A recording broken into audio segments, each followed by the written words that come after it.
How you folks doing today? Well, I wanted to give you an update on the GE Hydrowave. That's right, GE Hydrowave. Bought this thing about, I would say a little over a year and a half ago, almost 2 years now. Coming up in 2 years in November of this year, of 2011.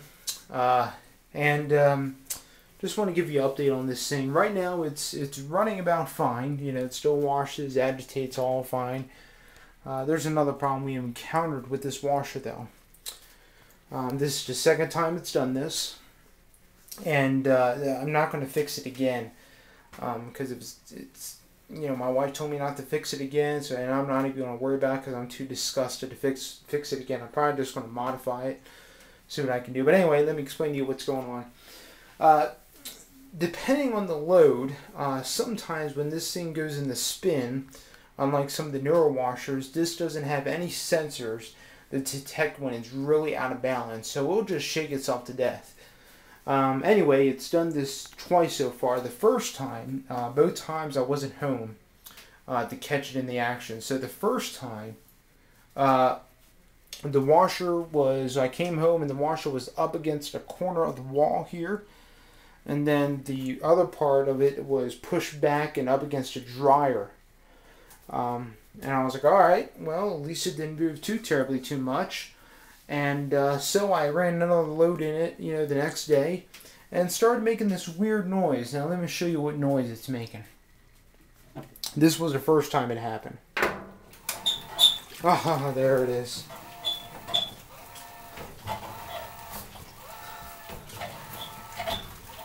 Now, as you can probably see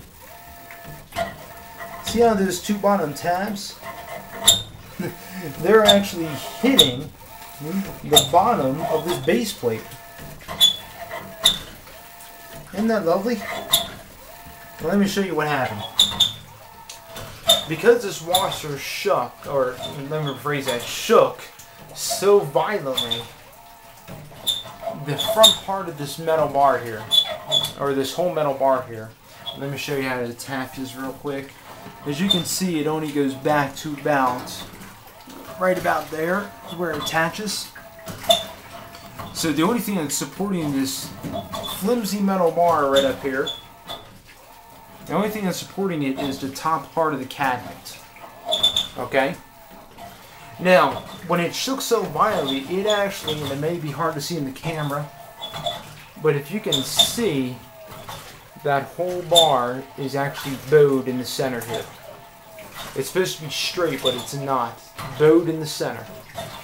And the reason why is when this thing shakes so violently with the amount of weight and everything in it running a full load, it bent this bar, causing the front of the basket and the motor assembly to sag. Now, these two tabs, which actually, these two tabs are for the assembly rod, or let me rephrase that, transport rod. Transport rod goes through the cabinet, goes through this, it goes through these two tabs which go underneath the motor, and then it goes through this. That actually holds the cabinet, or holds, not really the cabinet, but holds the tub and everything up in place. Now, that part is rubbing on the bottom of the base plate, all because this is bent.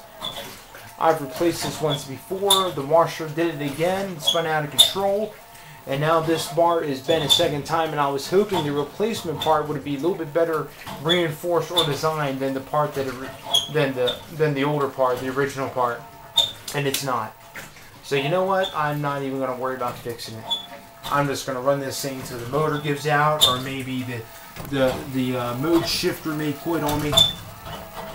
And then I want to replace it with a Whirlpool belt drive because I'm just tired of GE's cheap quality. I really am.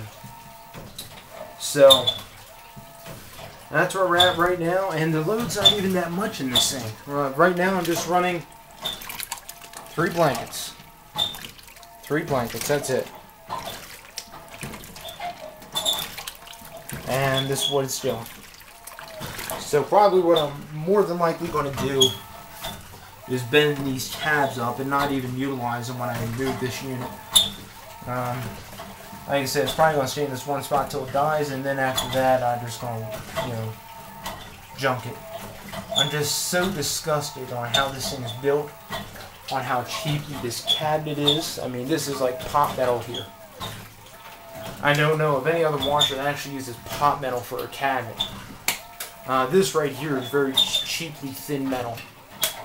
I'm just disgusted with it. I really am. So, that's the update on the GE Hydrowave. I'll give you another update when this thing actually finally fails.